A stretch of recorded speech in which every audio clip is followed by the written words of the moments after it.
Fran, welcome. Thank you, Sean. Appreciate you taking the time today. So we were chatting before I hit record, and you are in the beautiful city, which I wish I could beautifully pronounce, of Buenos Aires, which I have been to as recently as last February. Gorgeous place, and maybe we'll talk more about how that informs your perspectives. But as I mentioned, I asked you on today because I think the issue of app stores and centralized control thereof is a big topic. I was doing a little bit of research to remind myself when the first App Store launched. I had convinced myself that maybe it was Microsoft or something else, but no, it was Apple in July of 2008. So we're coming up on 17 years of the Apple App Store and everything that has sort of offshoot or offshot, I guess, from it.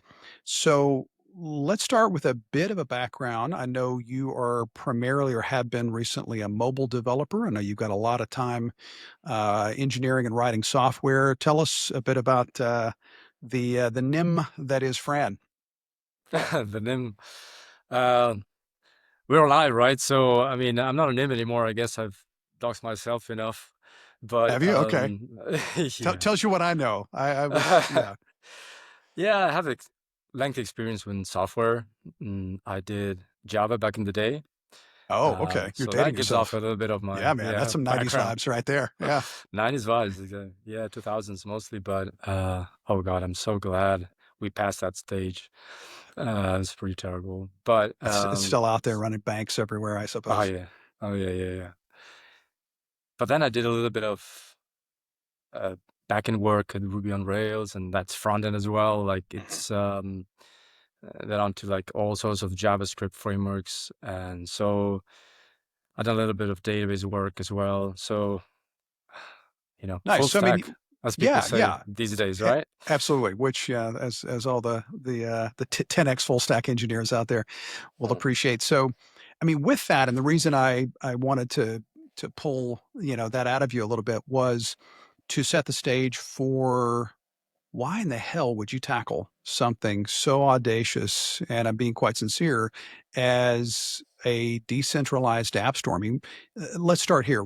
What's broken? What's wrong? What are the key challenges with the centralized app stores? Everybody knows either Apple or Google Play. And, what's wrong? And then how fundamentally do those challenges uh, create a lesser end user experience? The first word that comes to mind is frustration, and that for me is a huge driver. With its good and bad sides, right? The frustration itself is enough energy for me to like go and pursue something as big as this.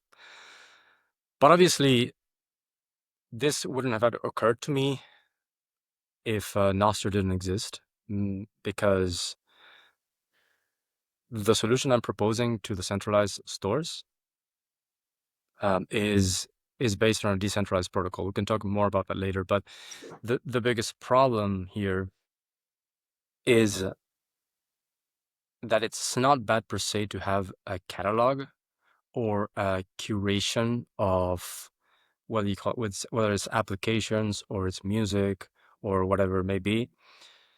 That's extremely useful, and I don't want to throw the baby out with the bathwater in the sense that there is a lot of value with the current app stores are as most people find applications today.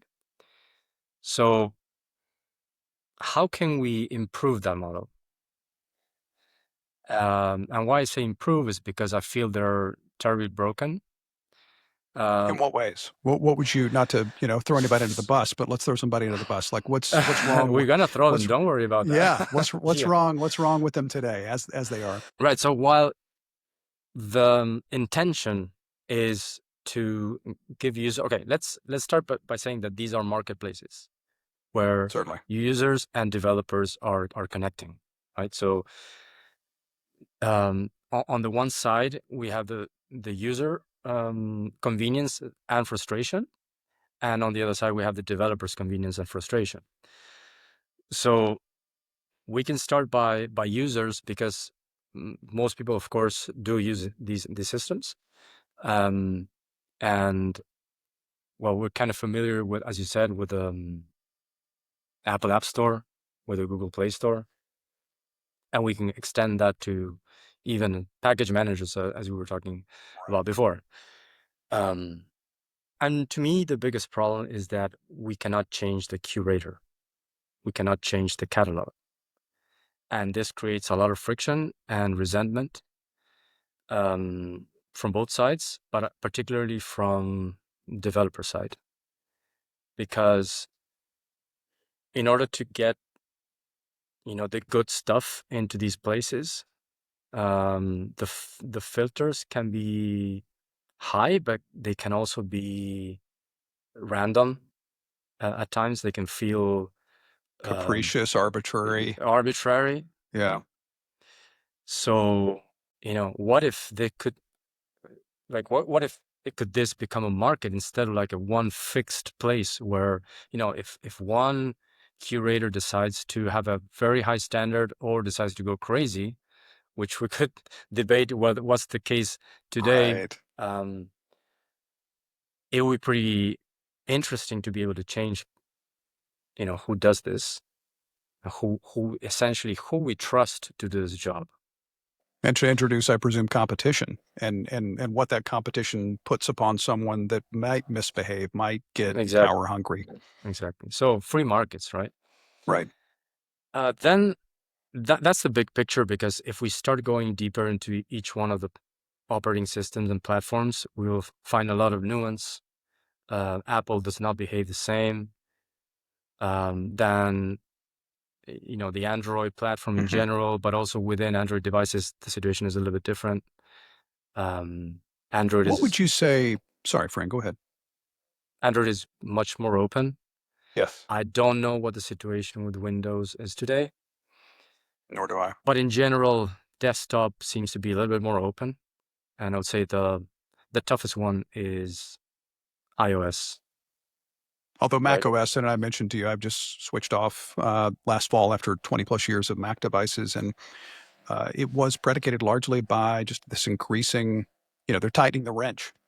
And to me, what are dark patterns, that dare you download from a small indie developer and try to install? They increasingly encourage you or stop you from doing it. So with that, I wonder, Fran, who is doing the best job? Is it an Android? Is it F-Droid? Is it these alternative Android app stores? Talk to us a bit about where that wrench hasn't been cranked down all the way, and there's a little bit of flexibility, a little bit of freedom. Do you mean which app store in particular?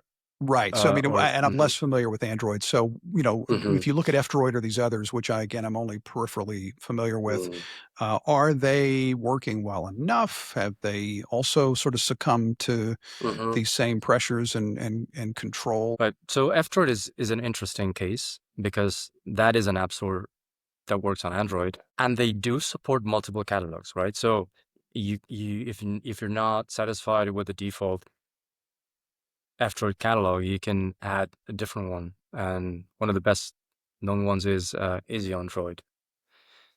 And the thing with F-Droid is that they normally build and sign packages themselves.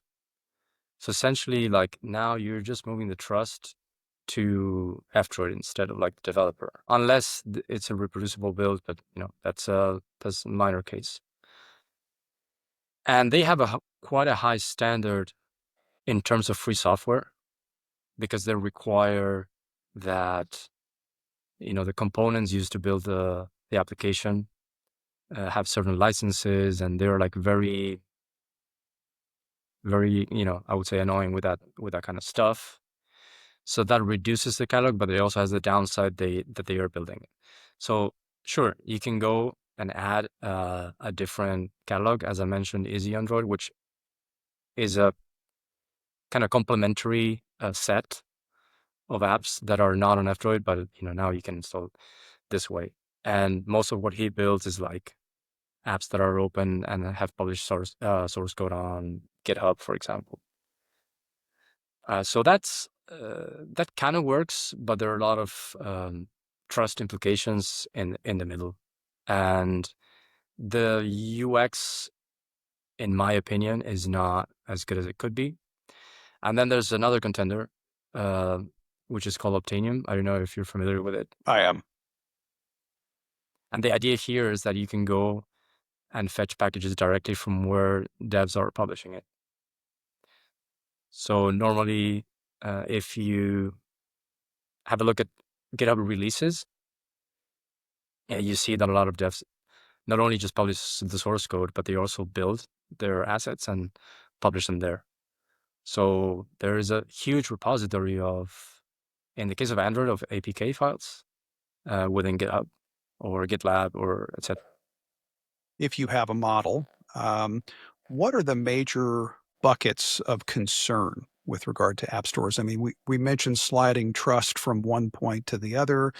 There's privacy. There's monetization. These are things that occur to me. There's build pipelines if we want to get into the weeds. Like I know there are various Linux distributions whose primary funding challenge is, can they put together the infrastructure to run, these builds for the various distros and what have you. So do you have a sense of that? Like kind of lay out for us what are the components and attributes maybe of an app store experience that you think about? An app store essentially provides discovery, right? So users go there to find stuff, and they go there to pay for stuff. So there's monetization. There's the privacy aspect, as you mentioned, and there's security, of course. Mhm. So we have all these components that kind of have to work well together. Those alone are a set of trade-offs and Mm. a set of incentives that I assume are hard Yeah. to challenging to align.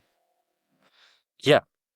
So, for example, when you open a typical app store on an iPhone or Google Play, even though these corporations amass a huge amount of data from a lot of people and yourself, because you're typically signed in, and they know exactly what you download, when you download, maybe which apps you use at any given time. Like the privacy breaches are kind of crazy. Absolutely. Despite all And that, they please.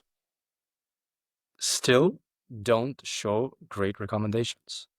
I mean, I would expect with all that data, when you open the front page of these apps, you get like, oh wow, these apps are great because they reflect my taste or my friends, and none of that is happening. They're just trying to shove down everyone all sorts of like games. I don't know why I get a lot of game recommendations when I don't play any games, at least not on my phone. So it's quite surprising, right? What's the It's whole an interesting point. I mean, if I think about what I would see in sticking just, for example, within Apple, if I'm an Apple Music user, or if it's Spotify, there is an incentive for me to sustain that subscription for them to give me great recommendations. But, to your point, and it perhaps hadn't really occurred to me, those incentives are not the same in an app store. It is, can I just get more apps on, presumably, can I get more apps on the user's device? And can I therefore get a bigger cut of the ad revenue that is inevitably, pushed in front of them? Or for those who do buy apps, of course, it's that 30% VIG or whatever the cut is. So with all of that and all of those complexities, why go after this problem? What drove you to create Zapstore? What created that itch? And secondarily, I would like to know, and I don't want to assume, but did being Argentine, did some of the history that you've experienced in the country, I mean, are there sort of cultural, geographic, geopolitical influences, or was it, hey, this is an interesting problem, I'm going to go solve it? We could talk a lot about Argentina, but I feel like this is a completely personal problem. It's just a Okay. personal Yeah. frustration, and also being a software developer and basically trying to verify software through PGP. Uh, I just, just so bad, like in terms of user experience, that I was like, I want to get this right. Like I want to do this, but I'm putting off sometimes installing an app because I know I have to go and find out like the fingerprint of a certain key and match it and check this and like, oh, and it's like when I go to download certain software, uh, it's not for everything, but some packages require, it's better if you verify that it is authentic and came from the developer. Right. Anything You know, touching Bitcoin, for example, that's money, and exactly. therefore, A yeah, Bitcoin you're wallet will be a great right. example. So it's like that sigh. I gotta just check this, and even then, it just feels kind of random because some developers are basically sharing their fingerprints just next to their release. So it's like this sounds kind of like security theater because if your server was compromised, like It's whatever you put trivial. besides the file, it's also going to be changed. So like, how do we solve all this? Like, okay, back to your question for Argentina. Like, I don't see any influence there. Yeah, fair. Other than perhaps who knows how the mind works, but having some, I think this is kind of general here, distrust for authority. I didn't Um, want to put the words in uh, your mouth, but I might have drawn, yeah, that yeah, inference. yeah. I might be a bit of an extreme, but I think in general, when if you just talk bad about authority in just any social circles, you'll not get like weird glances that people normally agree. It's like, yeah, Mhm. everything's shit. So I guess that could be part of it, but it's possibly something in my upbringing. Who knows? Rebels Who rarely come from knows? comfortable circumstances. How the plans were aligned when I was born. Who knows?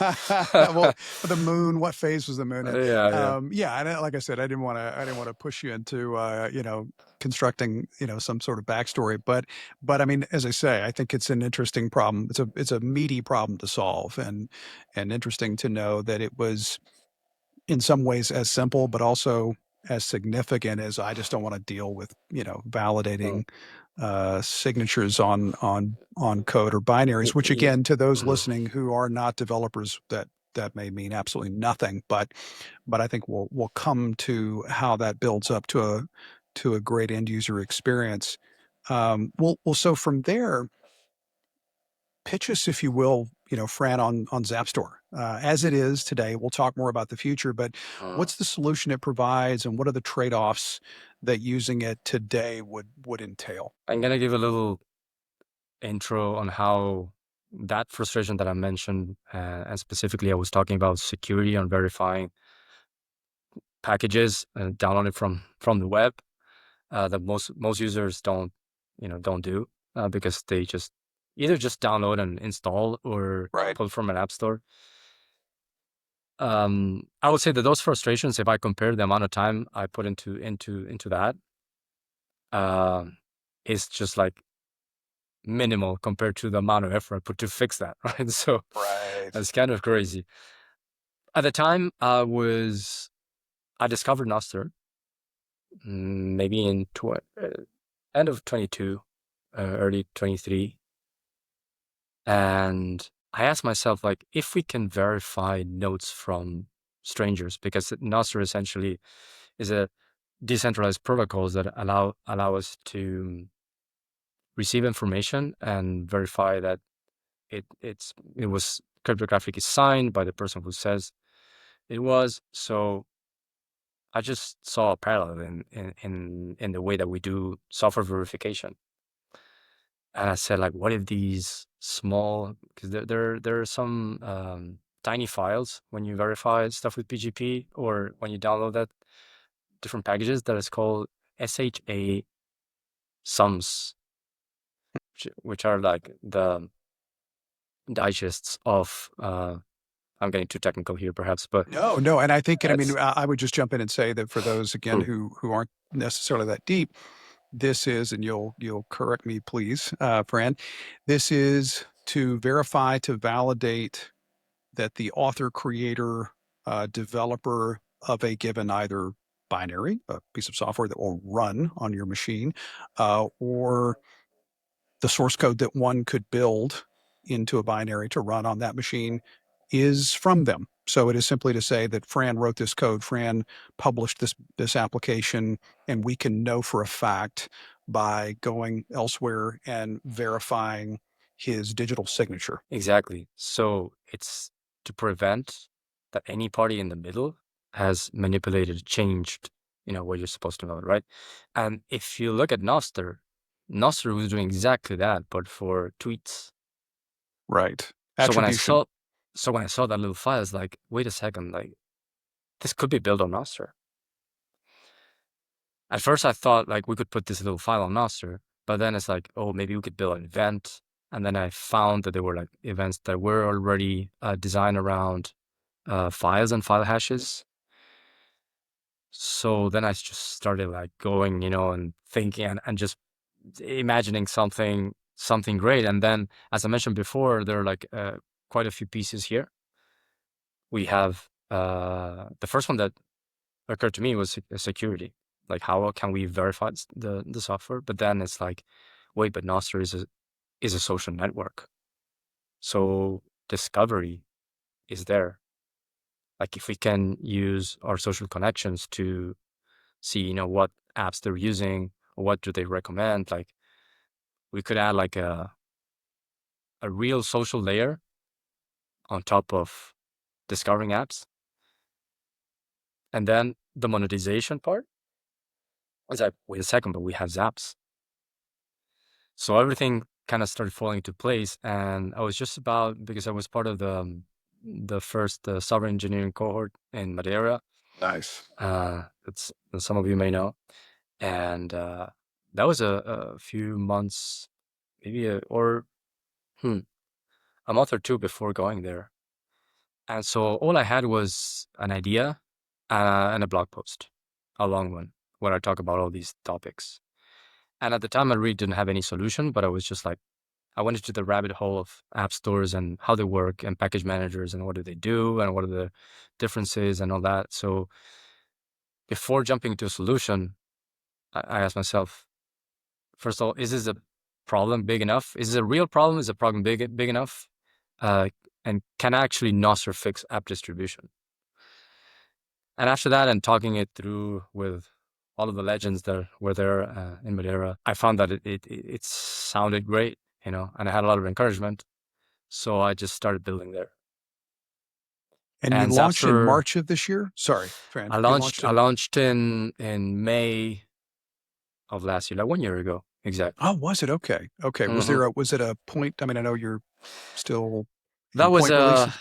that was that was the first release of the Android app, I because see. Okay. Right. Right. Zapstore is primarily an app store for Android Mhm. so far. And maybe it was a CLI that And then released it. later on, I built a CLI because first, the idea of providing a CLI for developers to actually publish their applications. I'm gonna get to that part now. Sure. And then when I was building that, it's like, wait a second, but I can also, uh, not only I could do like Zapstore publish app, I can also do Zapstore install and install these apps. If why not do a package manager? So that has been a little bit, I don't know if abandoned, but like not in the the as the most important project. And that has been like, most people, when they hear about Zapstore, they think about the Android app store, and that's the primary focus. But yeah, I've been working on the CLI stuff a lot lately, and I'm gonna have a release very soon. Nice. And that Yeah. is, again, just to sort of do a little bit of translation, for those on their laptop, their desktop, the ability to enjoy the same sort of discovery, security, privacy Mhm. in installing desktop applications in addition to mobile, correct? Yeah, that's a plan. That's a plan for sure. Yeah, yeah. Which, I mean, there's a lot to build there. I know. Yeah, yeah. And with what, and again, it's early still, but what does, to the degree that you can paint a picture, someone running an Android device today, what can they do with Zapstore? What's that experience like? Since as I said before, an app store is a marketplace, and that is when you start building something that can be a big problem because starting a marketplace from scratch is very hard because now you have Absolutely. all these two sides of it. It's like, okay, cool. I have some people that are interested in publishing and some people that are interested in using it, but it's like chicken and egg problem where no one will really come if the other is not there. So what I decided to do is just start myself a catalog where I curated apps that are of just random developers that are done. Maybe most of them are not even aware of Nostr or Bitcoin, but it's apps that a lot of my friends, let's say, would use. So I started building this catalog alongside the app because the app by itself won't do much if there's no content. So I started building this big catalog. I mean, big, no, not big, but small catalog. But to get the ball rolling. And the idea there is that by having this apps, like then people would use it, and I wanted to push, as I mentioned before, like publishing. I wanted to push developers on Nostr, like mobile developers specifically on Nostr, to basically sign events that tie to their apps. So what's really cool is in that catalog, for example, if you download an app like Amethyst, for example, or Amber, or Zeus, there's a bunch of them. They are signed by the developers. So when you, as an end user, are downloading one of these apps, you can see that they have been signed. They have a Nostr event signed by the developers. So you're certain that, back to the thing about that there's no changes in the middle. Like you can be certain that it's from them. And sure, you can trust, a curator, someone who collects apps and puts filters and verifies stuff. Sure, that's great, but that's even going a step further and saying not only this app is of good quality because it's on my catalog, but also I was not able to change it. I am not Right. able to um, I can't modify that signed event. attack. It's immutable. Exactly. I could Right. censor though by not publishing that event. Uh, Let's say that the curation, if for people who are familiar with Nostr, Nostr works with relays. And so we use a ton of these relays, in order not to be censored.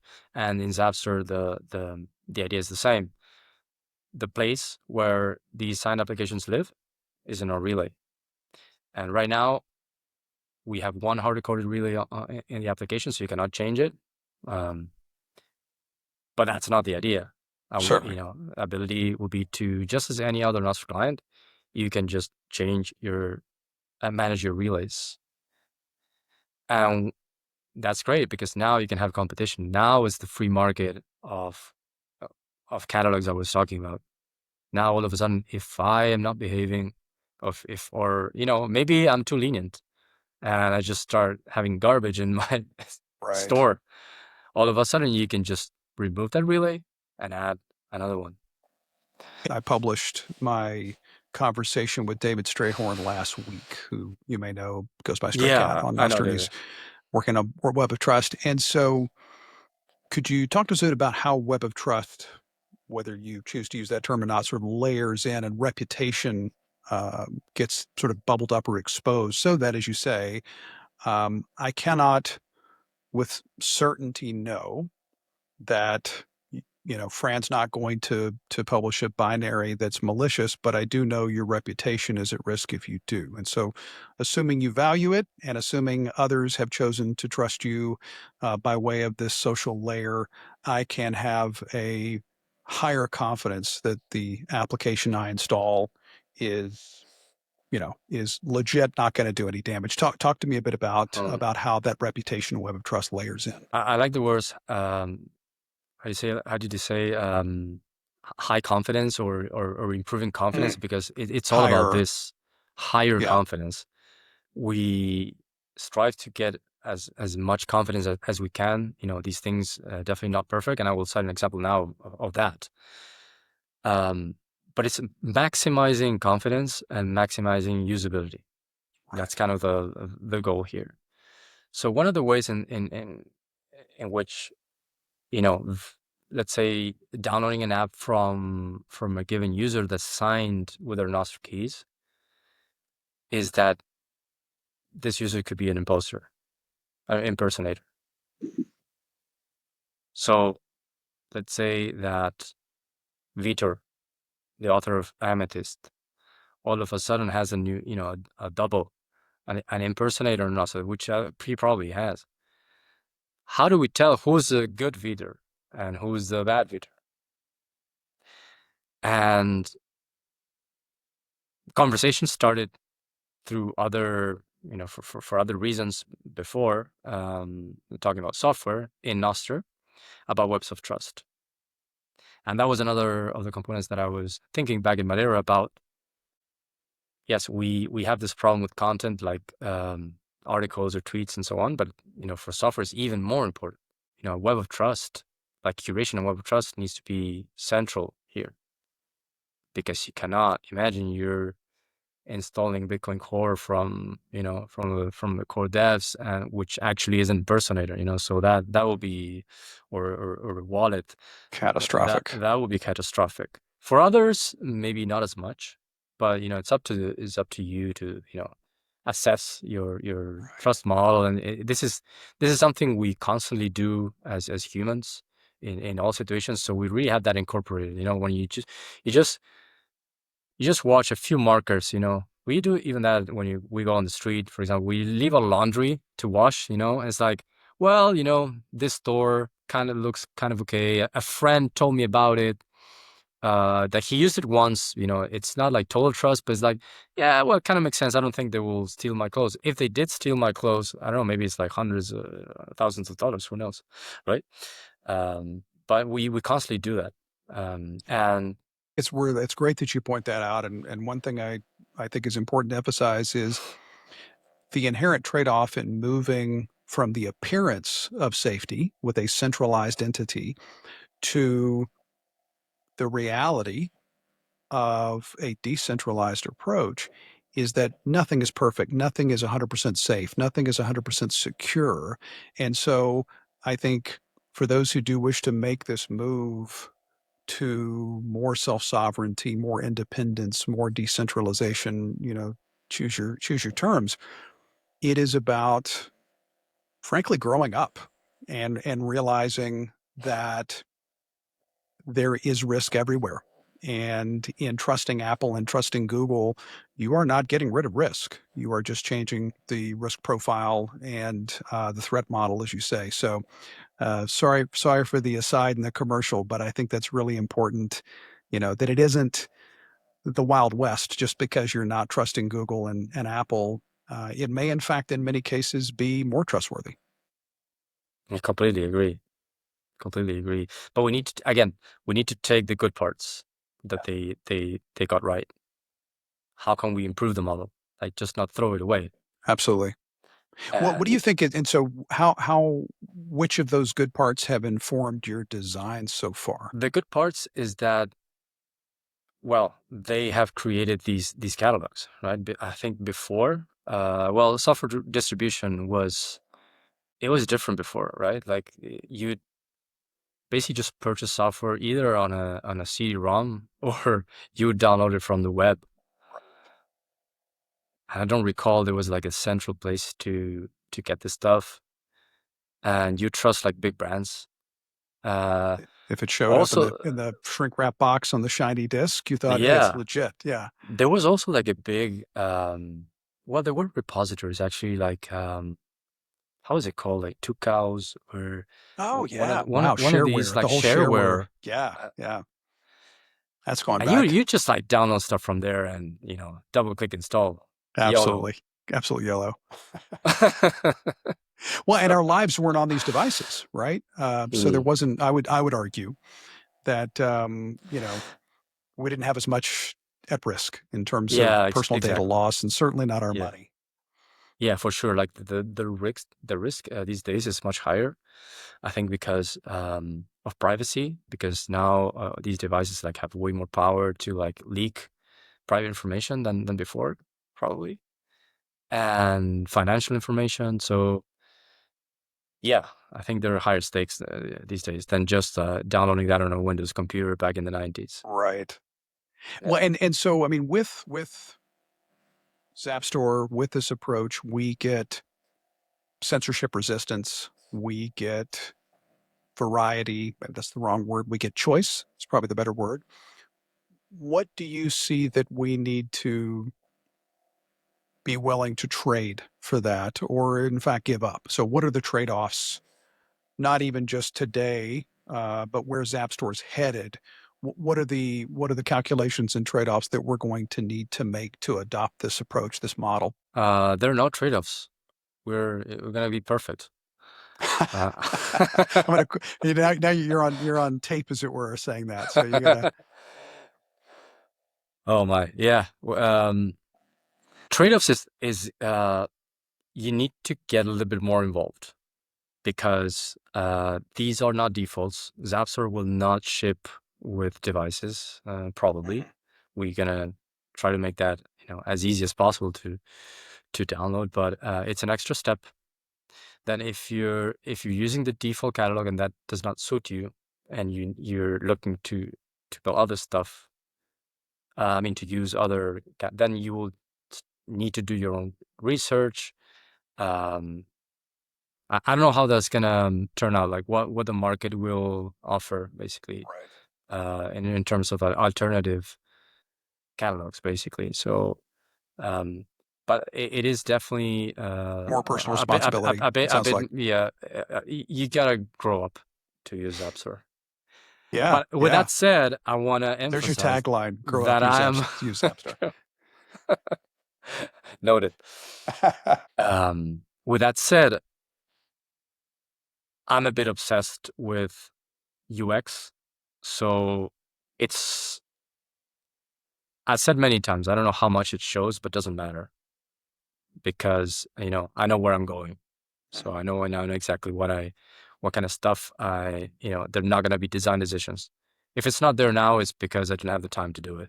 Sure. Like very short on resources, basically. But the idea is to try to minimize, that.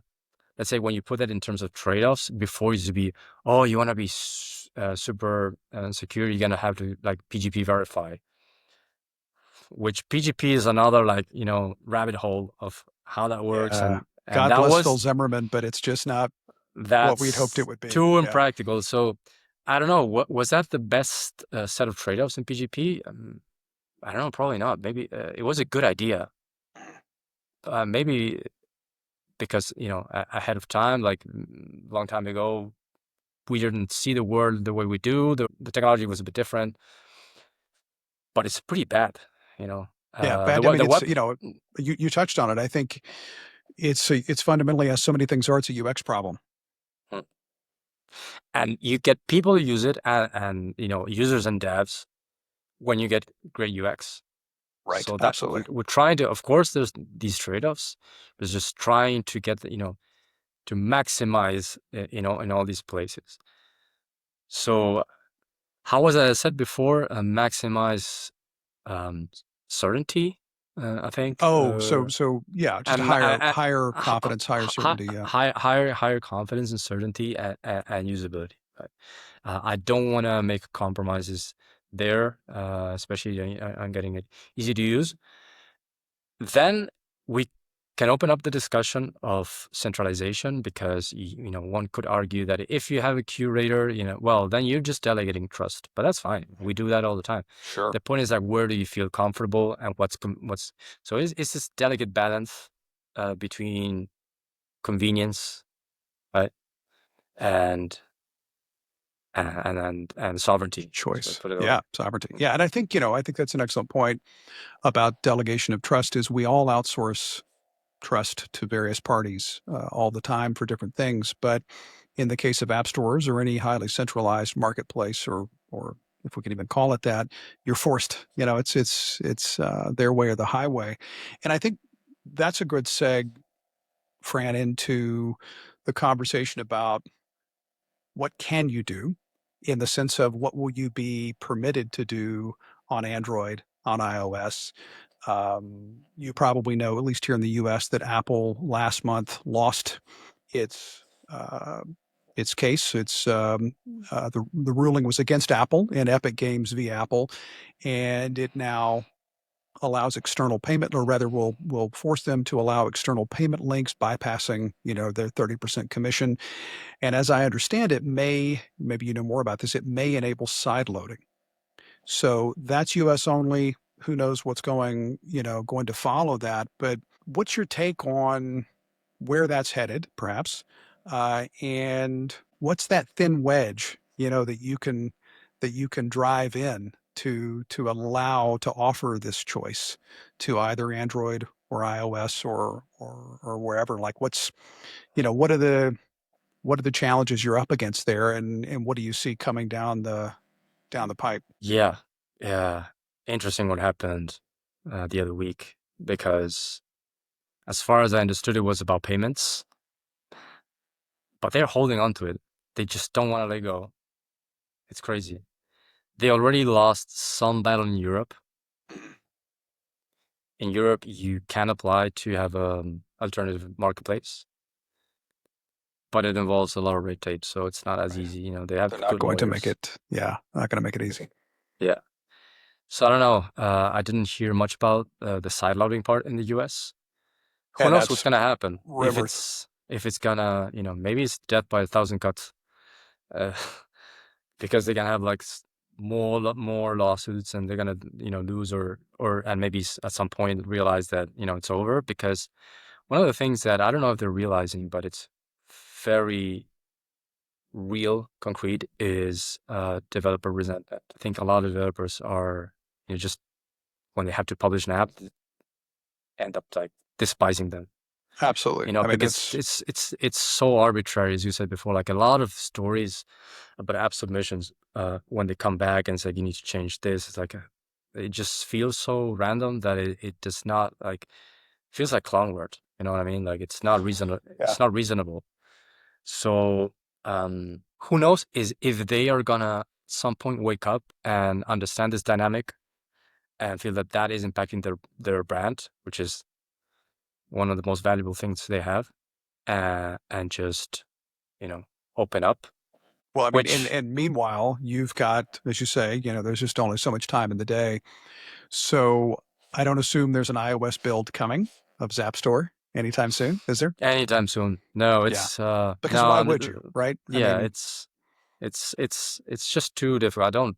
Again, I'm limited on resources, and if we just try to do an iOS, it's kind of impossible. But again, just to kind of in terms of priorities, it's Android, and then it's CLI, like package manager for Mac and Linux, and then desktop for Mac and Linux. okay, great. Yeah, that's the plan in that order. But going back to your question, because you asked like how maybe you can it's a way of leveraging or just like sneaking uh, into the stores. Maybe it gets easier, and I would reconsider. But for now, there's enough work to do with all these. And Android is by far the most popular operating system in the world. Pick your battle, right? Yeah, and then I think after that comes Windows, and macOS and Linux desktop is just not big. But the point is like who you want to serve first. So for me, it's like freedom tech oriented people. Absolutely. And I know that like very few use Windows. Yeah, and I mean, So as I mentioned to you, I'm a holdout. I made the switch to Linux, but I'm still hanging onto my iPhone. And so, in hanging onto my iPhone, I have in effect voted to be held captive, right? yeah, So, that's I need to be able to understand and take that trade off. mhm. Well, with that as the loose roadmap, 2 years down the road, what does the future of Zapstore look like? What sort of V1, V2 look like for you? Vibe coding on steroids. Nice. I meant sort of features, but yeah, now I've got a picture of I mean, you, like maybe you pumped up understood on it. Mountain Maybe Dew, and you understood it as how I'm gonna build it. okay, yes, I did. But I mean, how are you gonna use it? Okay, please go ahead, tell me Oh, more. okay. I mean, I don't know. I don't know. It just sounded fun to say, but I think in a more serious note, the future of apps is going to change. I mean, is changing, let's say. So are we going to still be downloading apps from developers? Yes. Most developers will be, powered by AI agents, for sure. Most of us probably are doing it already.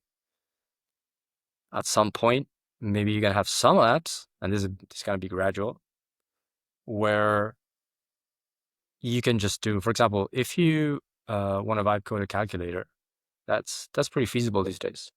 And let me define or describe what is vibe coding for those who may not know. Okay, vibe coding is a term introduced by, I think it's Andrej Karpathy. Was he a founder of OpenAI? I'm not sure, but he's a kind of a OG in the AI space, and he tweeted out something about like, there's a thing that I call like vibe coding that is basically just talking to my computer on my phone, and just like as I feel, then I build stuff by just kind of like giving instructions and like see what the AI gives back to me, and you just keep modifying it that way. So and that became kind of a meme, and like people and using for those this who aren't tracking, term. These LLMs, be they Anthropic's Claude, various models from OpenAI, tools like Cursor, Klein, others, the again, as a hobbyist and someone who just tries to stay current, it is remarkable what you can get done as a developer, certainly, but even as a non-developer. And so I think just, important to sort of underscore that the pace of development, the pace of acceleration with these technologies and these tools is remarkable. So please go ahead, Fran. Yeah, absolutely. And the dynamics will change because of now what these tools are capable of doing right now.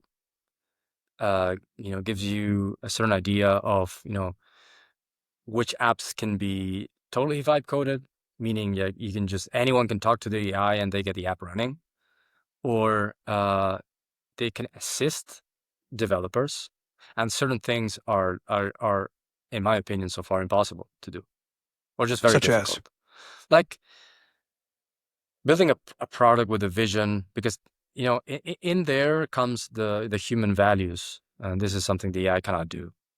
Like what are your priorities, and even like just the higher level direction of a project. Maybe it can do it in some way, but I feel it's just much better when you give it like tight guidelines, and it's very constraint breeds creativity. constraints, and it excels there. It's gonna get better for sure, but at the moment I feel like most apps are like, the sweet spot would be like a dev assisted by AI publishing their own apps, and just using it for whatever holes they can fill with AI patches, basically. But So if we take that back to Zapstore or app distribution or marketplaces, I mean, I don't want to put words in your mouth, but what struck me when you started down that path was to ask you, do you mean no more off-the-shelf apps? That I get a bespoke app for me? Is that what you see coming? I mean, how does that distribution model change? Because you had started to say that the future of apps themselves will change. So my question would be, how will the Apple App Store and the Google Play Store deal with that? Because these apps, are, if they're bespoke and basically built on the fly, like they're gonna go through a review process of a week or 5 weeks, yeah, or whatever it is today. No, that model is dead. Great Like point. I'm not saying it's gonna die right away. No. But you're gonna have a transition period probably, and they have to figure out other ways. So that's what replaces it? Is that where web of trust, reputation, and what we've talked about comes in? Exactly, because I feel like in that sense, what I'm building with Zapstore has better ingredients to build that kind of stuff than they do with these big centralized Right. walled gardens. They've got the wrong primitives. Yeah. they can build a new thing for sure. But we're talking now that if you want to vibe an app into existence and you want to have like an open market of agents that can fulfill this job, then it's better to have it like connect to as many as possible, to like a global free market of agents, right? Right. And that is like the kind of primitives that we use in Nostr and Bitcoin. So So speaking of vibe coding, can you riff a little bit? What does that wild future look like of, bespoke apps based on agents doing my bidding with, using zaps to pay each other? You get where I'm going. So what does that crazy future look like in your mind? again, it's going to be a transition towards that. And I don't know if it's going to be 100% bespoke apps, because a lot of the times, there is surrounding a product, you have even culture, right? Like you have like certain UI patterns and stuff, and everyone's using the same app. So now people can, I guess, when they're stuck with something, just ask a friend, hey, what are you using here? It's like not everyone will have their own Nostr client. You could, which is great, but I feel it's not going to be one-to-one. However, it's not going to be like Facebook, which is 1 to millions. Everyone, billions. Yeah. So it's gonna, that means it's gonna improve like the long tail, because you're gonna have like way more apps. And that's, if you can build on an open protocol as Nostr, like all of a sudden Nostr will have like million apps. Well, I don't know if And millions, would it because be we have more apps than users. I'm not sure. Well, it could be. that's entirely possible. And I think, and I'll just probe here to see if you've been thinking about this, Fran. What occurs to me is, as you talked about the long tail, and as opposed to 1 to billions, it's 1 to many, whatever that looks like. It seems to me that would also change monetization and how developers, earn a living from, be it open source or commercial applications. I mean, do you see a scenario where developers publish code at my bidding, agents do their thing to customize, and sort of all of that, almost like a royalty stream, flows back to the developer? Do you have any thoughts or positions on what that may look like? We've talked a lot about the user Mhm. experience, but on the Mhm. developer side, Yeah. For now, we have the model which is developers publishing apps, which is at the moment a value for value model, because they just upload their apps to the relay, to the Blossom server, and so on. They get downloaded and people zap back, as we do on social media. Then I hope to build a paywall for developers that wish to, sell an app. That's totally fine, or sell an upgrade, for example. That would be a possibility. But then how it's going to change in terms of AIs, maybe we have developers that are bots, and they receive, and maybe when they receive the money, well, someone owns those bots, and I guess that's going to be the revenue stream. But if they're like devs that are augmented by AI, well, I mean, if they create a great product really fast and they can charge good money for it while not spending as much, or they can throw other resources onto AIs. So we're going to see a variety of models, but in my opinion, it's going to take a long time until we reach that point and we can just like definitely vibe code an app, and because I mean, from the human input, you need to know what you want first, and a lot of times you don't know even what you want. Because right?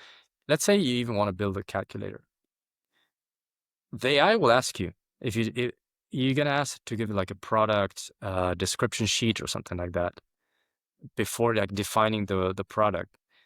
And most users will get annoyed just by that. It's like, oh, the calculator, do you want to be scientific Do you want or reverse Polish financial? notation? What do you want? Yeah. Yeah. Do you want this or that? Which color should it be? All the buttons, this and that. So sure, you could get like better defaults and so on. But I feel like having people that take their time and they're professionals and that they build applications is going to remain.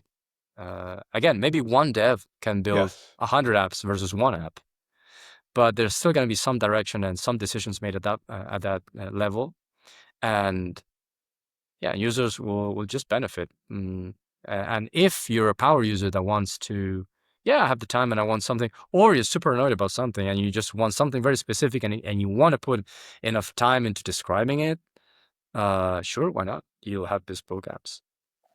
Yeah, I think it's really interesting. I'm reminded of the Japanese phrase omakase, chef's choice, right? Which is Mm-hmm. that there Yes, are times when I just want to roll in. And as it happens, I love to do that in great Japanese restaurants, is to sit at the bar and chef's choice. And so, exactly. I think this opens up interesting possibilities for developers, product people to continue to put their stamp on things in that way, in that fashion of omakase. Mm-hmm. So as we wrap up, Fran, I'd love to get your take, and this may be um, something you've thought about as you've gone through this process. Is what do you think this change that you're bringing about and others are working hard on to decentralize app stores to give that choice? What lessons does that offer to other tech sectors? So social media, cloud computing, IT broadly. Like, what do you think are the changes that are coming that those working in those other sectors need to pay attention to? I'm not sure about this one. Can you give like an example of what Yeah, you're yeah. So, thinking? so what are the big signals? I mean, we talked quite a bit about Nostr. Um, assuming these changes come to pass, assuming Zapstore is successful, assuming Nostr, continues and grows and flourishes, what disruptions do these technologies represent to business as usual in media, telecom, IT, cloud computing? Like, what are those macro changes that this is a signal of? Uh, it's a good one. I haven't thought really much about like how will this impact other industries. And not even Zapstore, But just like what no, are these sort of changes? Yeah. but regardless, it's all the stuff that we've been talking about. Um, if our thesis is right, that decentralized protocols in an agent world will make sense, and that sound money also makes sense, uh, to basically coordinate this economy, like that will obviously impact like lots of industries. And yes, Zapstore is just one more instance of how that it's impacting, but that's specifically in software. I guess software gets, all these is exposed earlier to all these technologies. Absolutely. I mean, for Uh, example, if we were to extrapolate this out to music, to books, to mm, harder, right? Because of the way the rights, copyright and other works. mm, mm, mm. Um, So a lot of people are building similar projects on Nostr. I opted to go with a software distribution, but there's people that are building, well, as you can even see on Zapstore, you can see the guys that build like the running app or the right. workout app. So is that like, is that gonna revolutionize the workout industry in some way? I don't know. I have no idea. But that's one way. Then for social media and all that, maybe we're more familiar. I think some people are in the medical space, so they want to improve how patients and doctors get the relationship in terms of like the privacy and the data they share and so on, based on digital signatures, and they're using Nostr for that. So I think very slowly, this will percolate, and I think that the primitives are so interesting, and the fact of having like open protocols so that people can experiment with stuff and see maybe there are some bad ideas that don't stick, Sure. but I a hope. lot of a lot of If not, we're stuff. not trying hard enough, right? Yeah, exactly. So I don't know. Maybe some industries will it will take longer, but I feel like with enough developers, which Nostr attracts, Certainly. we gonna see people experimenting with all sorts of things and having ideas that I'm not aware of other things or problems in specific verticals, but people that have maybe experience in an industry working for years. Now they see this and they see, when you see an intersection, abilities. You have like kind of a tech background, and you're let's say you discovered Bitcoin earlier, so then now you see Nostr, and then you see the problems in your industry, and now you can basically just conjure something and visualize it and make it happen. Um, honestly, I think the primitives that we have are simple but are very powerful, because basically anything can be built. It's easier to centralize something that's decentralized than the other way around. So again, to my point of catalogs, it's not that in Zapstore, for example, you're gonna have just web of trust to determine, so every time you download something, you need to know who this person is. Of course, you're gonna have like these middlemen, let's say, that curate and just present you with stuff that is easy. Oh, I trust this relay instead of trusting this person. What I mean by that is like, that's again the balance that we're striking in terms of convenience and sovereignty. And since we can do that, all of a sudden it's like, okay, now we have like a gradual, like a slider, let's say, between like the status quo in any industry and like, okay, what's the cypherpunk dream for this industry, right? Right. But maybe what works is somewhere in the middle. So we can adjust that because, of course, like we can centralize more the decentralized, but we cannot do the other way around. No, I think it's a great perspective. Is, we've got the building blocks. It is permissionless. It is censorship resistant. It is straightforward. And so developers, as you say, are attracted and they're experimenting and building. And that's what's exciting to me about Nostr and about all of what's being built on it. Well, for closing, Fran, what should we look forward to from Zapstore in the coming months? What's the next big release we should look out for? Wow. So I've been very busy with internals. So like reworking a lot of the plumbing. And it's gonna be great. It's gonna be great. It's I'm finally satisfied with with all the internal stuff, meaning that for users and devs, like they will see probably like a lot of changes come, because now it's much easier to build on. So all the social features, like many more social features, for example, right now when you enter the app, you can see recommendations from me and a bunch of my friends. But like the idea is that they should be your friends, your recommendations. And like having like app packs, for example, and the ability of bookmarking and saving and sharing and all that stuff. That's going to be just way better. Like you would expect from a Nostr client, where, your experience is more yours than in Zapstore at the moment. It's not the case. It's pretty, standard for everybody. So that's going to improve. And the ability of managing relays and Blossom servers from where you want to download stuff.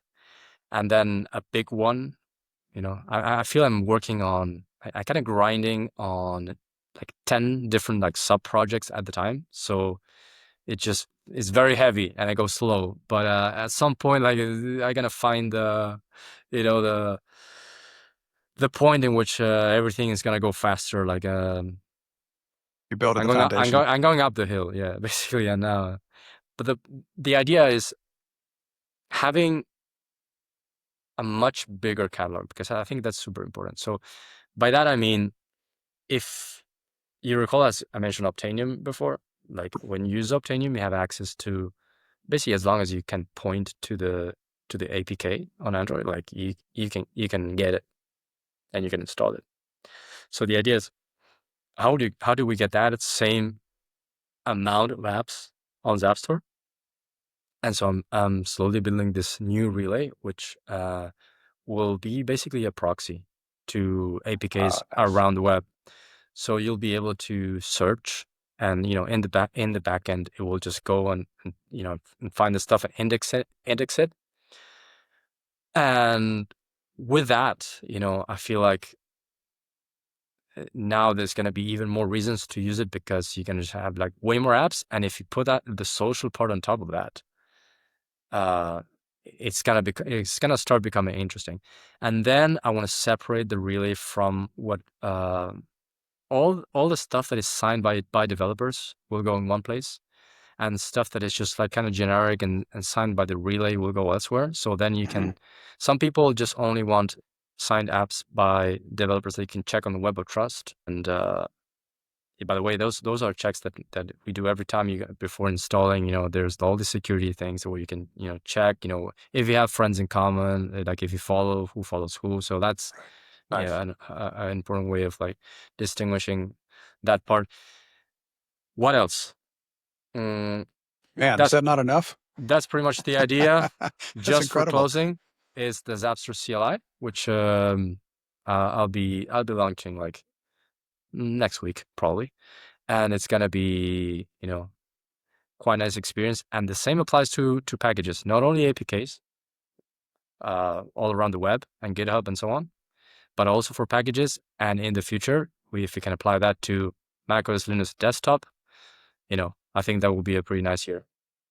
Incredible. Well, I know you were writing code right up to the point that we started recording, Fran. So sincerely, thanks for pressing You pause. gonna let me go now?